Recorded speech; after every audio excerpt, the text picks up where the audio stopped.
नमस्कार दर्शक बंधु पहला तो आपण मानक मोर संबलपुरी न्यूज रे बहुत रु बहुत स्वागत करुछे। अगस्ट मासर 9 तारीख रविवार राखी पूर्णी पड़ुछे।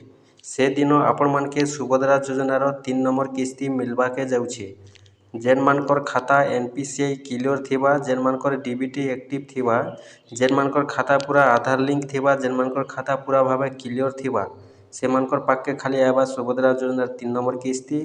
और जेन मानकर खाता जदि फेलर हेबा से मानकर पैसाटा पेंडिंग रे रही जिबा। तो सेथि लगी आपण माने जदि सुभद्रा योजनार हिताधिकारी अछन, सुभद्रा योजना टंका जदि पाइछन, आपण माने आपनकर खाता क्लियर करूँ, चेक करूँ आपनकर खाता ठीक अच्छे कि नहीं न। पैसा मिलवा लगी यार बेसी दिन बाकी नहीं न, जेनटा कि आपनकर आउ 1.5 मास बाकी रहेला। अगस्ट मासर 9 तारीख दिन आपण मानकु मिलवा के जाउछे। 1.5 मास भी बाकी नहीं न, जदि देखबा बेले 1 मास 10 रु 12 दिन बाकी अच्छे। अगस्ट मास 9 तारीख राखी पूर्णी पड़वा। आपण माने से दिन सुभद्रा योजनार 3 नंबर किस्ती पाइबे। आपनकर खाता जदि रेडी थिबा, ठीक थिबा, क्लियर थिबा आपनकर पाके पैसा पहुँचीबा। जदि आपनकर खाता ठीक नहीं थिबा आपनकर पैसा पेंडिंग रे रही जिबा। सेथिलागि आपण माने जेते जल्दी पारुछन सेते जल्दी आपनकर खाता चेक करूँ, आपनकर सुभद्रा योजना टंका आपण माने पाई पारबे।